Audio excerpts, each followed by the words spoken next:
हम अपने जीवन का एक तिहाई समय सोने में बिता देते हैं, लेकिन नींद के उस गहरे अंधकार में हम पूरी तरह बेहोश होते हैं। आपकी हर रात की नींद ध्यान और चेतना का द्वार बन सकती है। विज्ञान भैरव तंत्र में एक ऐसी ही विधि है जिसकी हम आज बात करेंगे और अभ्यास के बारे में जानेंगे। यह बहुत प्यारा विधि है। इसके लिए हमें अलग से समय निकालने की ज़रूरत नहीं है, क्योंकि लंबे अभ्यास और सजगता से यह नींद को ही ध्यान बना देती है। नमस्कार। विज्ञान भैरव तंत्र का यह 7वीं विधि है और यह अत्यंत क्रांतिकारी माना गया है। इस विधि का गहरा संबंध हमारी चेतना, निद्रा और मृत्यु के रहस्य से है। ललाट के मध्य में सूक्ष्म प्राण को टिकाओ। जब वह सोने के क्षण में हृदय तक पहुँचेगा, तब स्वप्न और मृत्यु पर अधिकार हो जाएगा। इस विधि के लिए वीडियो के लास्ट में गीत भी हैं, उसे सुनना ना भूलें, वह आपको ध्यान के लिए प्रेरित करेगा। यह सूत्र उन लोगों के लिए है जो नींद को ही अपना ध्यान बनाना चाहते हैं। दोनों बाहों के ठीक बीच का स्थान, जिसे आज्ञा चक्र या तीसरा नेत्र कहा जाता है, हमारी संकल्प का, शक्ति का और चेतना का केंद्र है। इस विधि में सूक्ष्म श्वास की चर्चा की गई है। सूक्ष्म श्वास केवल ऑक्सीजन लेना नहीं है, बल्कि सांस में हमारा प्राण भी होता है। जैसे फूल को हम देख और छू सकते हैं, लेकिन उसकी सुगंध सूक्ष्म होती है, वह केवल महसूस की जा सकती है। सांस वह फूल है और प्राण उसमें बसी हुई सूक्ष्म सुगंध है जो जीवन को महकाती है। इस सूत्र की सफलता का सबसे बड़ा रहस्य सोने का समय है। हम रोज़ सोते हैं, लेकिन हमें यह पता नहीं होता कि हम कब सोएं, कब जागते हैं और फिर सीधे नींद में चले जाते हैं। उस बीच की जो समय है, जो द्वार है, वह हमसे चूक जाता है। रात को सोने का समय इस विधि के अभ्यास के लिए सबसे अच्छा है। जब आप बिस्तर पर लेटते हैं तो शरीर को शव की तरह ढीला छोड़ दें। नींद में जाने से पहले, जब नींद में उतर रहे हैं, धीरे धीरे नींद हावी हो रही है, कुछ ही पल में भीतर तुम्हारी चेतना लुप्त होगी, तुम अचेत हो जाओगे। उस पल के आने के पहले तुम अपनी श्वास और सूक्ष्म अंश प्राण के प्रति सजग हो जाओ और उसे हृदय तक आते हुए अनुभव करो। अनुभव करते जाओ कि वह हृदय तक आ रहा है, हृदय तक आ रहा है। प्राण हृदय से होकर तुम्हारे शरीर में प्रवेश करता है, इसलिए यह अनुभव करते ही जाओ और इस निरंतर अनुभव के बीच ही नींद को आने दो। तुम अनुभव करते जाओ और नींद को आने दो। नींद को तुम में अपने में समेट लेने दो। यदि यह संभव हो जाए कि तुम अदृश्य प्राण को हृदय तक जाते हुए देखो और नींद को भी, तो तुम अपने सपनों के प्रति सजग होगे। तब तुमको बोध होगा कि तुम सपना देखते हो, समझते हो कि यह यथार्थ है। वह भी तीसरी आंख के कारण ही संभव होता है। यदि आप उस बिंदु पर टिके रहें तो आप नींद में गिरेंगे नहीं, बल्कि नींद में उतरेंगे। सूत्र कहता है, जब वह हृदय तक पहुंचेगा।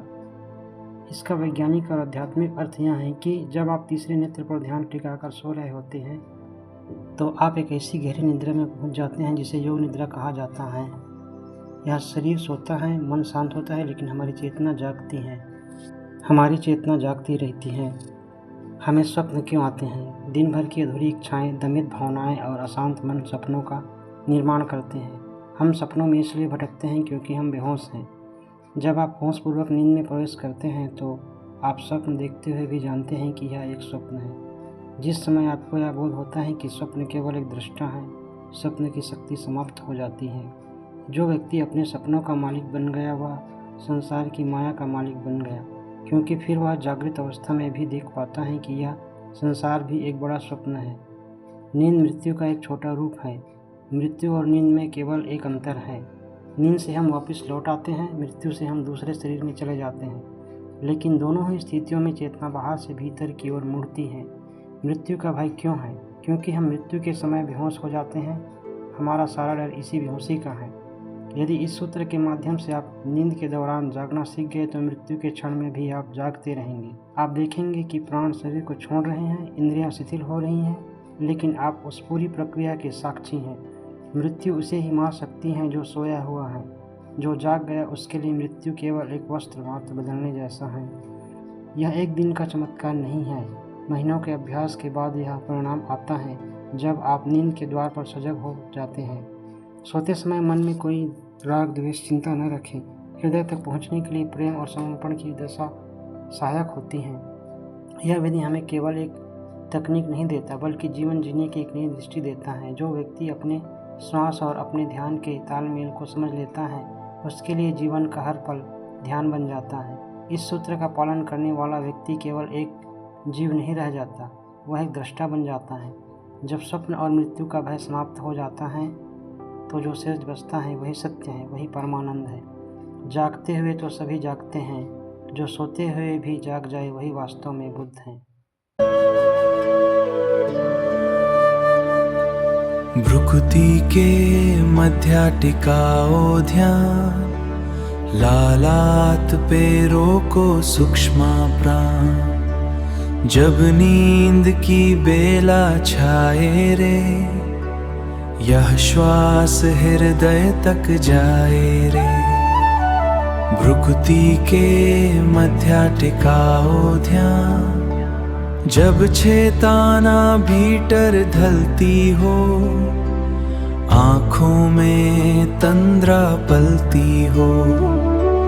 बेहोश ना होने पाए मन, बस जग कर देखना यहाँ मिलन। नींद को सहज ही आने दो, उस अचेत में खुद को जाने दो। पर भीतर जागे एक वियान, लालात पे रोको सूक्ष्म प्राण। भ्रुकुटी के मध्य टिकाओ ध्यान।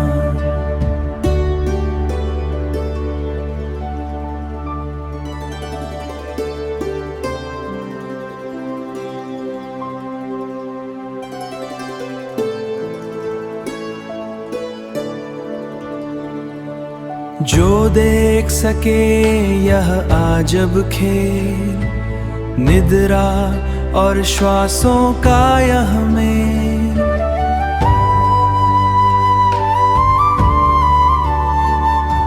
सपनों के पार वो झांकेगा, असली यथार्थ को आंकेगा।